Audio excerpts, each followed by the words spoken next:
કાર્યાણીનું 11મું વચનામૃત ભગવાન સ્વામિનારાયણે ત્યાં ગોપીઓનું દ્રષ્ટાંત આપ્યું.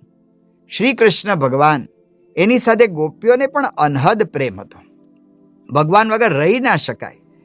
અક્રૂરજી જ્યારે ગોપીઓ ભગવાન શ્રી કૃષ્ણને લેવા આવ્યા ત્યારે ગોપીઓએ આખી રાત ભેગા થઈને નક્કી કરી દીધું કે સવારે શ્રી કૃષ્ણ ભગવાનને ન જવા દેવા.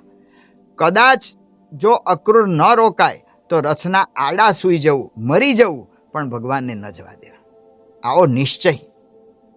પણ ભાગવત વર્ણવે છે કે સવારના શ્રી કૃષ્ણ ભગવાન નીકળ્યા. ગોપીઓ રાહ જોતી ઊભી હતી કે ભગવાનને રોકવા.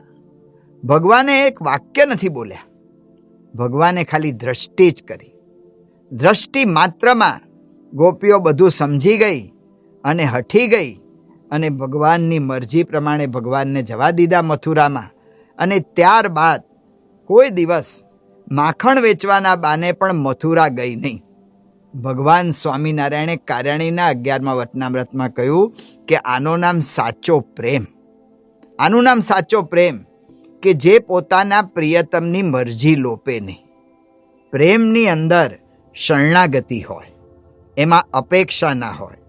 પ્રેમની અંદર ભગવાન પોતાના પ્રિયતમ એની મરજી સંપૂર્ણ જાળવવાની વૃત્તિ હોય. જો પ્રેમનો ગુણ કૈકેયીને પણ હતો અને ગોપીઓને પણ હતો. કૈકેયીને પણ ભગવાન સાથે પ્રેમ હતો, ભગવાન શ્રી રામચંદ્ર સાથે પ્રેમ હતો. ગોપીઓને પણ ભગવાન શ્રી કૃષ્ણ સાથે પ્રેમ હતો. પણ બેયમાં આબ જમીનનો ફેર છે. એકનો પ્રેમ, એકનો ગુણ અહંકાર આશ્રિત છે અને બીજાનો ગુણ ભગવાનને આશ્રિત છે. કહેતા કે ભગવાન અને સંત પ્રધાન છે. આવો પ્રેમ હોય એને કોઈ દિવસ કોઈને માટે ઈર્ષા ન થાય, કોઈના પ્રતિભાવની અપેક્ષા જ ના રહે.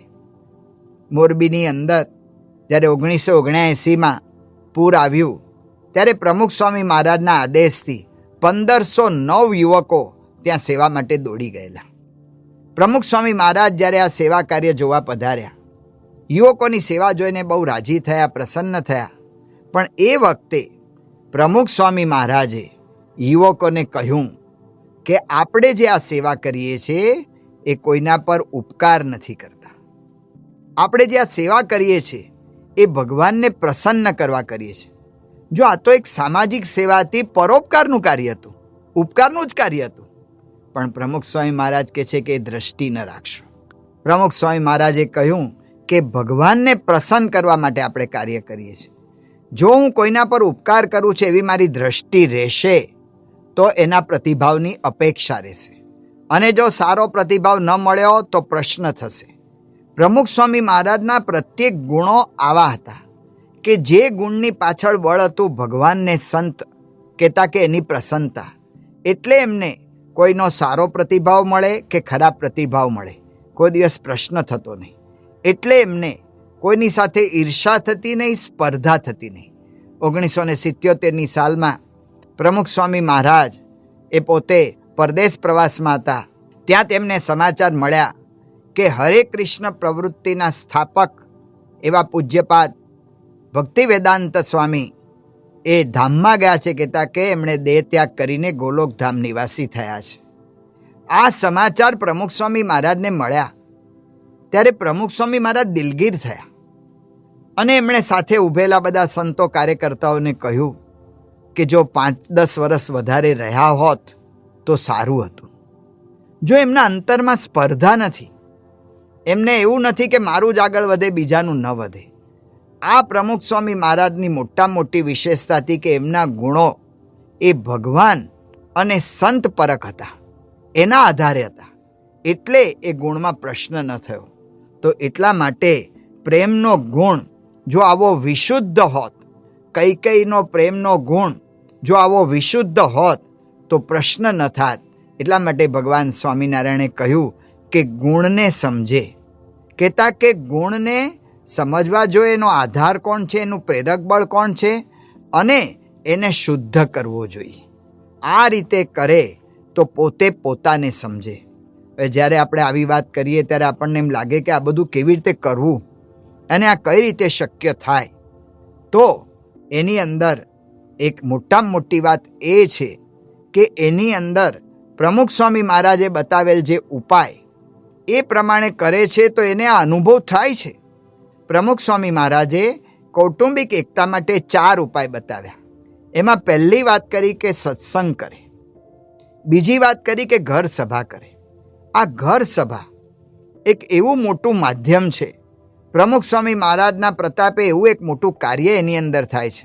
ઘરના બધા જ સભ્યો સાંજે ભેગા થાય અને 15-20 મિનિટ સુધી કોઈ ગ્રંથનું વાંચન કરે અને થોડી ધૂન પ્રાર્થના કરે. આ એક ઘર સભા. ઘર સભાથી અનેક જણને અનેક પ્રકારે લાભ થયો છે. આપણે વિચાર કરીએ છીએ કે આવા ગુણો કેવી રીતે કેળવવા, આવી અંતરદ્રષ્ટિ કેવી રીતે કરવી, કેવી રીતે પોતાને સમજવું. પણ પ્રમુખ સ્વામી મહારાજની આ એક આજ્ઞા જેણે જેણે યથાર્થ પાળી છે એ બધાને આવા અનુભવ થયા છે. ભાલચંદ્રભાઈ પોતાનો અનુભવ જણાવે છે કે મારો સ્વભાવ બહુ જ બધાની ભૂલો કાઢવાનો. એમાં જમવામાં તો રોજ પોતે ભૂલો કાઢે અને એને લીધે ઘરમાં ઝઘડા થાય. એમના પત્ની ફફડ્યા જ કરે કે આજે કઈ ભૂલ કાઢશે, આજે કઈ ભૂલ કાઢશે. એમના ઘરમાં ઘર સભા શરૂ થઈ. ઘર સભાથી આપોઆપ પરિવર્તન આવ્યું. બીજા બધા વ્યક્તિમાં નહીં, ભાલચંદ્રભાઈમાં જ પરિવર્તન આવ્યું. અને એમણે એમના પોતે જાતે જ એના રસોડામાં મોટું બોર્ડ માર્યું, મૌન રાખવું, ક્રોધ ન કરવો. ને રોજ જમતા જમતા આ સૂત્રને જોતા જાય, પ્રમુખ સ્વામી મહારાજને યાદ કરતા જાય. ઘરમાં શાંતિ થઈ ગઈ. આવો જ અનુભવ અમેરિકામાં વિરલભાઈને થયો. એમનો બાળક એ કિશોર વયમાં આવ્યો. કિશોર વયમાં જિજ્ઞાસા વધે એટલે બાળક નવું નવું માગે. આવી બધી પરિસ્થિતિમાં વિરલભાઈ એના છોકરા ઉપર ખીજાઈ જાય, બૂમો પાડે. છોકરો સમસમી જાય. એ વખતે કંઈ કરી નથી શકતા એટલે એ અવસ્થામાં છોકરો સમસમી જાય અને ઘરમાં આખું વાતાવરણ બગડી જાય. વિરલભાઈના ઘરમાં ઘર સભા થવા માંડી. વિરલભાઈ લખે છે કે મને પોતાને અંતરદ્રષ્ટિ થઈ અને મને પોતાને અંતરદ્રષ્ટિ થઈ. હું રોજ સવારે જ્યારે ભગવાનની પૂજા કરું ત્યારે પૂજામાં 2 માળા વિશેષ ફેરવતો કે મારો સ્વભાવ સુધરે. જો અંતરદ્રષ્ટિ આ ઘર સભા એની મેળે કરાવે છે. અને એ વિરલભાઈએ લખ્યું છે, આજે મને આનંદ છે કે હું ખીજાતો તેના સ્થાને હું શાંતિથી કામ કરું છું અને શાંતિથી કામ લઉં છું. આવો જ અનુભવ ભાવનગરમાં એક વખત એક શિબિર થયેલી ત્યારે એક સામાન્ય આપણા હરિભગત, અને એ હરિભક્ત હીરા ઘસવાનું નામ કામ કરે, પણ ઘરમાં આવે ત્યારે એણે વાત કરી હતી કે મારા ઘરમાં બધા જ મારાથી ફફડે. છોકરા તો દિવાલને ચોંટીને જ ઊભા રહે. ક્યારે બાપા આપણને ઠપકારશે એનું કાંઈ નક્કી જ નહીં. એના ઘરમાં ઘર સભા શરૂ થઈ અને એને શાંતિનો અનુભવ થયો. અમેરિકાના પંકજભાઈ લખે છે, અમારા ઘરમાં એક નહીં, સામૂહિક પરિવર્તન આવ્યું. ઘરમાં 6 સભ્ય, પતિ પત્ની, માતા પિતા અને પુત્ર પુત્રી. 6 જણના સભ્યો, પણ ઘરમાં બધાને અંદર અંદર પ્રશ્નો રહ્યા જ કરે. એમના ઘરમાં ઘર સભા શરૂ થઈ. સ્વભાવવશ સંસાર આ પુસ્તક એમાં વંચાયું અને એની અંદરથી પંકજભાઈ લખે છે કે અમને બધાને અંતરદ્રષ્ટિ થવા માંડી. બધાને એમ લાગ્યું કે બધા સાચા છે અને બધા એકબીજા પાસે જતું કરતા થયા, એકબીજાને માફ કરતા થયા, એકબીજાને સહન કરતા થયા અને ઘરમાં શાંતિ થઈ ગઈ.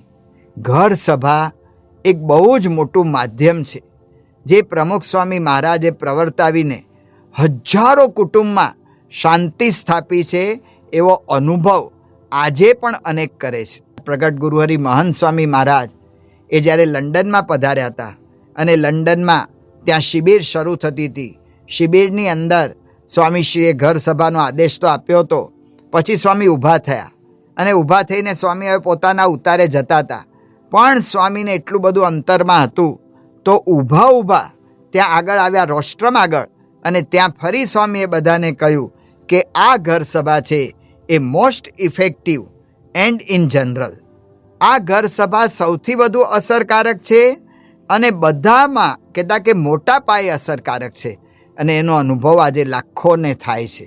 કારણ કે પ્રમુખ સ્વામી મહારાજ એમણે જે આ ઉપાય બતાવ્યા છે એ કાંઈ બુદ્ધિની કલ્પના કે બુદ્ધિના વિચારોથી નથી કર્યા, પણ એ તો અખંડ ભગવાનને આધારે જીવતા પુરુષ હતા. ડૉક્ટર વિલિયમ્સ એ પોતે અમેરિકાના doctor, new face of Hinduism Swaminarayan sect એ વિષય ઉપર પોતે પીએચડી કરતા હતા. એટલા માટે એમણે પ્રમુખ સ્વામી મહારાજ સાથે થોડા દિવસો વિતાવ્યા હતા. સ્વામીના એક એક કાર્યને અને ક્રિયાને પોતે ઝીણવટપૂર્વક જોતા અને એમાંથી મનન ચિંતન કરીને સંશોધન કરતા. પ્રમુખ સ્વામી મહારાજ રોજના 300 જેટલી વ્યક્તિઓને મુલાકાત આપતા. એ પોતે ત્યાં ઊભા રહેતા. ગુજરાતી સમજે નહીં, પણ બીજા યુવક બીજા ઊભા રાખ્યા હોય એની આગળથી પોતે સમજવા પ્રયત્ન કરે કે કયા પ્રશ્ન પૂછાયા ને સ્વામીએ શું જવાબ આપ્યા. એમણે અનુભવ કર્યો કે જે બધા પ્રમુખ સ્વામી મહારાજ પાસે આવતા હતા મુલાકાતીઓ, એમણે લગભગ એમના ધંધાના, એમના વ્યવહારના, એમના કુટુંબના પ્રશ્નોના એવા જ પ્રશ્ન પૂછ્યા હતા. પ્રમુખ સ્વામી મહારાજને એમણે કહ્યું કે તમે આ કોઈ એવો ધંધો વ્યવહાર કર્યા નથી. તમે તમારા જીવનમાં નાની ઉંમરે સાધુ થઈ ગયા એટલે વેપાર ધંધો કોઈ કર્યો નથી. તમે તમારા નાની ઉંમરે તમે સાધુ થયા એટલે કોઈ સંસાર વ્યવહાર તમે ભોગવ્યો નથી. તેમ છતાં પણ તમને એવા પ્રશ્નો જ્યારે પૂછવામાં આવે એનો તમે સાહજિક રીતે જવાબ આપો છો. એ કેવી રીતે આપો છો? ત્યારે પ્રમુખ સ્વામી મહારાજે કહ્યું કે કોઈ પણ પ્રશ્ન અમારી પાસે આવે તો અમે એ પ્રશ્ન ભગવાન પાસે રજૂ કરીએ છીએ અને ભગવાન જે સુજાડે એ જવાબ આપીએ છીએ. પ્રમુખ સ્વામી મહારાજે આ પારિવારિક એકતાના જે આ 4 સૂત્રો આપણને આપ્યા છે એ ભગવાનના આવેલા સૂત્રો છે. એટલા માટે એ સૂત્રોની પ્રમાણે જે કોઈ પોતાનું જીવન બનાવે છે એ સુખી થાય છે. એ એક પોતે પોતાને સમજી શકે છે, એ બીજાને સમજી શકે છે અને એનાથી એ મોટું મન રાખી શકે છે કે તાકે ક્ષમાવૃત્તિ કેળવી શકે છે અને એના કુટુંબમાં સુખી રહી શકે છે. તો પ્રમુખ સ્વામી મહારાજની આ આજ્ઞા અને મહંત સ્વામી મહારાજની આ રુચિ એ પ્રમાણે આપણે ઘર સભા કરીએ અને પ્રમુખ સ્વામી મહારાજના આ શતાબ્દી મહોત્સવે એમને એ રીતે એક અંજલિ આપીએ. એ જ ભગવાન સ્વામિનારાયણ, ગુરુહરિ પ્રમુખ સ્વામી મહારાજ અને પ્રગટ ગુરુહરિ ઘર સભાની ચર્ચા આપણી સમક્ષ કરી અને એમાં ખૂબ સારા ફાયદા થાય છે વાત કરી છે. આટલું એમને જીવમાં સમજાયું છે એટલે એમને ધન્યવાદ છે. બધા જેને જેને આ વાત સમજાઈ જીવમાં બેઠી છે અને એનું કાર્ય કરે છે તો બધાને ધન્યવાદ છે. કારણ કે આમ કરવાનું આપણે આ છે, એમાં મહારાજ રાજી થાય છે, આપણું જીવન સારું સુધરે છે અને સંસ્કાર પણ મળે છે. પણ આયોજનપૂર્વક કોઈ પણ પ્રોગ્રામ થયો હોય, કોઈ પણ વ્યવસાય થયો હોય, કોઈ પણ ફેક્ટરી કરવી હોય કે કોઈ પણ તમે મકાન બાંધો તો આયોજન કરવું પડે છે. કંઈ પ્રસંગો હોય તો આયોજન કરવું પડે છે. લગ્ન પ્રસંગો કરો તો આયોજન કરવું પડે.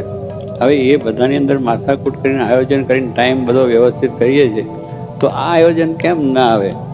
આયોજનની અંદર આ પણ થઈ શકે. એટલે એ પણ આપણું એક ટાઈમ ટેબલ નથી, સમયનું ટાઈમ ટેબલ એ પણ આપણે રાખવું જ પડે. તો આપણે એ સમય પ્રમાણે બધું કામ થઈ શકે. એમાં આ સમય આપણો આવી જાય. એટલે એ બાળકોની સાથે બેસવું, ઉઠવું, કંઈક પણ સમય કાઢવો, એ ટાઈમ ટેબલ હશે તો સમય છે ને છે. ટાઈમની તો મુશ્કેલી નડે છે તો કેવળ આપણું અજ્ઞાન જ છે. કારણ જો ઘણો ટાઈમ વેસ્ટ આપણો જાય છે એને બચાવો તમે.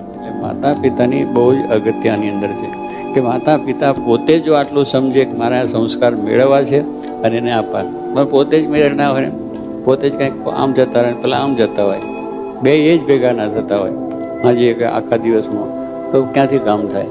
બધાએ આપણે પહેલાં ભેગા થઈ અને છોકરાઓને બેસી અને થોડી થોડી વાતોચીતો કરી અને એને જરા ફાવે ના ફાવે તો પણ આ છે તેમ છે જરાક એની જોડે એના જેવું બોલવું પડે, એના જેવું રમવું પડે, એના જેવી વાત કરવી પડે. એટલે સાથે બેસવાથી